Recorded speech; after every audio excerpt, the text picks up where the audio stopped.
بسم اللہ الرحمن الرحیم۔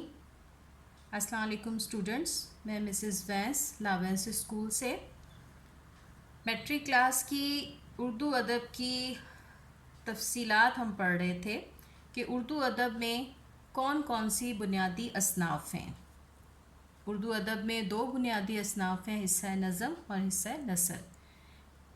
نظم کے بارے میں تفصیلات ہم اس سبق کے حصہ اول میں پڑھ چکے ہیں، پھر بھی میں آپ کو اس کی جو چیزیں اس میں شامل ہیں ان کے بارے میں بتا دیتی ہوں۔ حمد، مناجات، نعت، منقبت، قصیدہ، مرثیہ، شعر آشوب، ریختہ، گیت، ہجو، غزل، رباعی، قطع، مثنوی، شعر اور مصرع، یہ تمام چیزیں حصہ نظم میں شامل ہیں، اور ان تمام چیزوں کو لکھنے والے کو ہم شاعر کہتے ہیں۔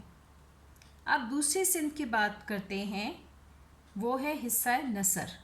حصہ نثر میں جو چیزیں شامل ہیں اور ان میں کیا ہوتا ہے، اس کے بارے میں آج ہم تفصیل پڑھیں گے۔ سب سے پہلی چیز داستان۔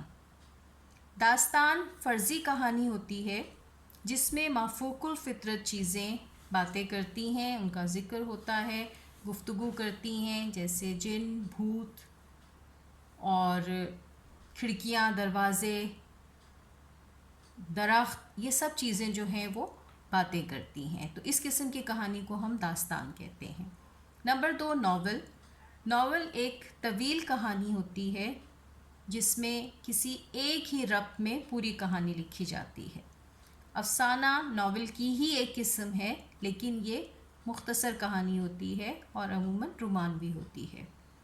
ڈرامہ۔ ڈرامہ یونانی لفظ ہے، یونانی زبان کا لفظ ہے، جس کے معنی ہیں ادا کر کے دکھانا، یعنی ایسی کہانی جس میں ادائیگی کرداروں کے مکالمات کی صورت میں ہوتی ہے۔ اس کے بعد اگلی قسم ہے مضمون۔ مضمون مخصوص عنوان پر معلومات کو ایک جگہ ترتیب دے کے لکھنے کو کہا جاتا ہے، یعنی کسی بھی ایک چیز کی مختلف تفصیلات جو ہوتی ہیں ان کو ایک جگہ جمع کر کے لکھنے کو ہم مضمون کہتے ہیں۔ اگلا ہے انشائیہ۔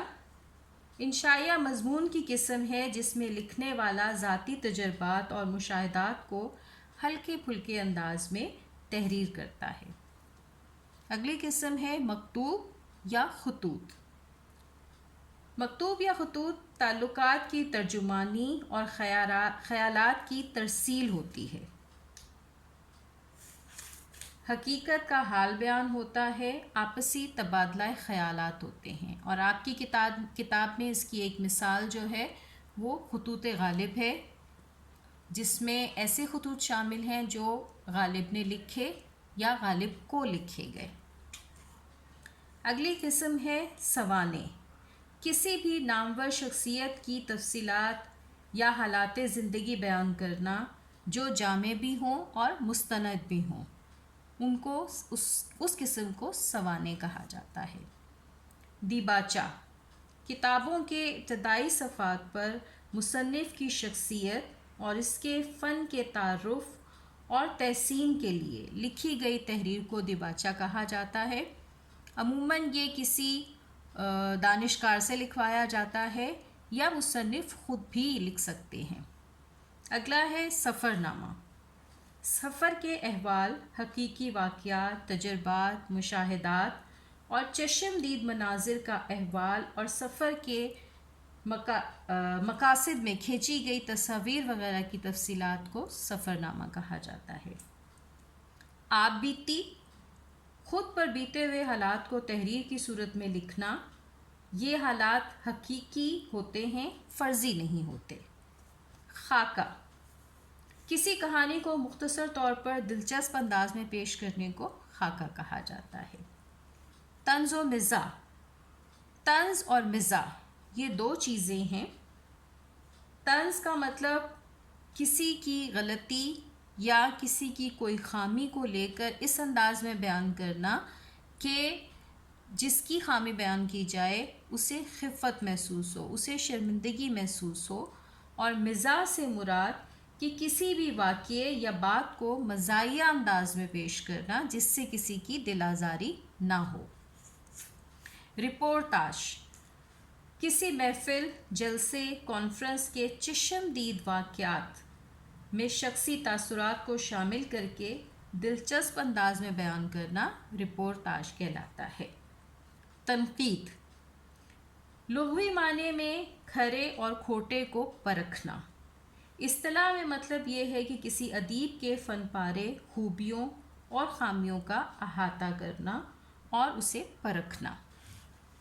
آخری قسم جو ہے تحقیق یا تحقیقی مقالہ، اس سے مراد کسی چیز کو وجود میں لے کر آنا، ایجاد کرنا، کسی بھی سچائی کو ڈھونڈنا، ترتیب دینا اور پیش کرنا تحقیق کہلاتا ہے۔ امید ہے اسٹوڈنٹس کہ آپ کو اردو ادب کی دونوں اصناف اور ان کی تفصیلات بہت اچھی طرح سے سمجھ میں آ گئی ہوں گی۔ اب انشاءاللہ نیکسٹ سبق جو ہے وہ ہم آپ کی کتاب کے کسی سبق سے شروع کریں گے اور جلد ہی ہماری ملاقات ہوگی انشاءاللہ تعالی۔ اللہ حافظ۔